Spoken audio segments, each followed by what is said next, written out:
All right, happy Eclipse Day. Happy Eclipse Day. It's the day. Mm-hmm. Before we get to talking more about that, I wanted to bring kind of awareness about, a lot of people have doorbell cameras. Oh, yeah. And you can buy them from anywhere now, Amazon, Walmart. But evidently not all of them, so people get them for safety, but not all of them are actually safe.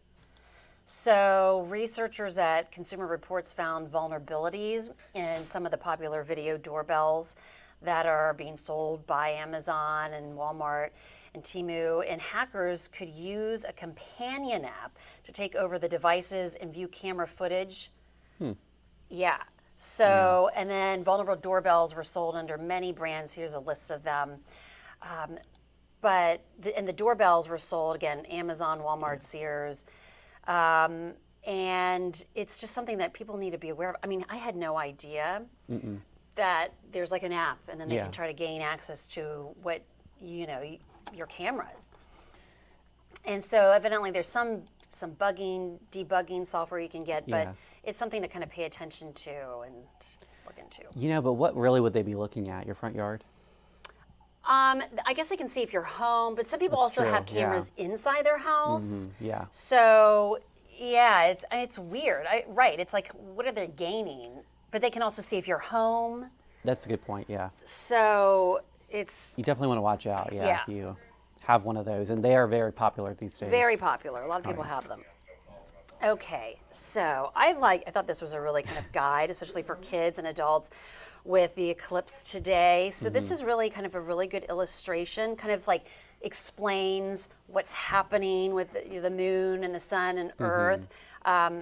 So I thought this was a really great, I showed this to my kids, and they're like, oh, especially my 9-year-old. I was like, oh, yeah, okay, and they understand it. Yeah, and so this is, of course, where you can see it across the country. And of course, there's that point of totality, right, kind of where it's completely dark. And then certainly you need to wear safety, those protective glasses, and not look at the sun with your naked eye. There's also different ways, if you don't have those glasses, evidently you can use a colander. If the sun's behind you and it shines through the colander, you can see the shadow of it. So it's an interesting idea. There's also, I believe, a box method where you can make a box and look into it. Yes, like a cereal box, and you put like a pinhole, and so you can look in the box, and the sun goes through. But yeah, you can see it inside the box. Yeah. So definitely don't look directly at the sun. No, absolutely not. Okay, and then I thought this was really a cool illustration of like the path of the eclipse. So this is the path of totality, and kind of see that this is Arkansas, and then it keeps going and gets to northeast America. You can kind of see there. Okay, now it's in Indiana, so of course we're like further south of there. Yeah, I mean we'll still be able to see something, but this is like totality. Yeah. But I know Josh Fitzpatrick, he will be out somewhere where this big blob is. He was going to go where the weather was best. Oh, really? He was originally supposed to be in Ohio, but I think he was thinking about going more west, shifting more west. Towards Indiana, Toward because Indiana, the cloud cover in Ohio, right. So, and I have some friends that are taking their kids and they're driving to certain areas so they can see it. A lot of people, they took the day off. They're driving out there to see it. Yeah, it's pretty cool. A lot of events, a lot of schools. Some schools are closed for the day across the country. And I know my kids, their schools are giving them the protective glasses so they can go outside this afternoon and see. So it's neat. It should be cool. Yeah. Don't want to miss it. All right, let's take a look at our local headlines on this eclipse day. The CDC reports avian flu has been detected in wild birds in the eastern part of Virginia. It can also spread to cattle, and that's how it's suspected a person in Texas caught the flu. But a UVA health expert says that doesn't mean the strain spreading right now is well adapted to infect humans. Officials are advising extreme caution when dealing with dead animals. A pro-Palestinian protest in Richmond led to at least one arrest. The Richmond Times-Dispatch is reporting the rally formed at Monroe Park yesterday. The group then marched to the Quirk Hotel, where Senator Tim Kaine was hosting a book signing event.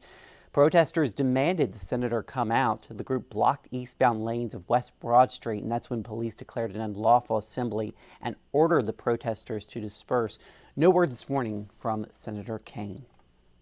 Well, 2 Men and a Truck is partnering with the Shelter for Help and Emergency for its Movers for Moms campaign all through the month of April. The moving company is collecting items a mother may enjoy to give out for Mother's Day. It's looking for things like clothing, toys for children, non-perishable food items, and more. 2 Men and a Truck does this each year to spread awareness for domestic violence. And a personal trainer hopes to encourage more people to get out and run this spring. Lauren Liskey is a CrossFit trainer and hosts a weekly track workout at Charlottesville High School. Each workout includes modifications with options for beginners, intermediate, and advanced runners. Liskey says anyone regardless of athletic ability can come out and give the workout a try. Each workout lasts about 45 minutes to an hour, and you can join yourself. That happens every Sunday at 1 o'clock. And I think today, if you wanted to get outside, would be a great day to go out and run. Yeah. Perfect weather. A little bit more cloudiness than we had yesterday. Yesterday, beautiful day, cobalt blue sky. Today, partly sunny. I think we'll still get a good view. There'll be more of those higher clouds, so we can still see some of that. Of course, the further east you go, the better the visibility is going to be. Yes. But temperatures today, you got to love it, up to 71. Now, we do start to cloud up tonight. Mostly cloudy ahead of an approaching cold front. Could see a couple of late day showers Tuesday into Wednesday, low 70s. A better chance for that rain, Jared, on Thursday. Maybe a few rumbles of thunder. We could see 1 to 2 inches of rain, and then things dry out for Friday. We'll cool down mid-60s. Saturday looks stellar, sunny and 70. Maybe a stray shower Sunday and 77. But certainly the pattern starting to turn a little bit more warm, more spring-like. Oh, yeah. We're already looking at Friday. That's our first Fridays after 5. That's right. Be there. Can't believe it's already April. It's already coming back. Time flies when you're having fun. It sure does. All right. So, yeah. So for viewing today for the eclipse, hopefully the clouds don't cover it, but more clouds today than what we saw yesterday. A little bit more cloud, but I still think we can see it. It's going to be the high, thin clouds. Yeah. Still visibilities will be partial for us. All right, great. Yeah. All right, thank you, David, and thank you guys for joining us for the Morning Rush. We'll see you again on 29 News at noon. Have a great day.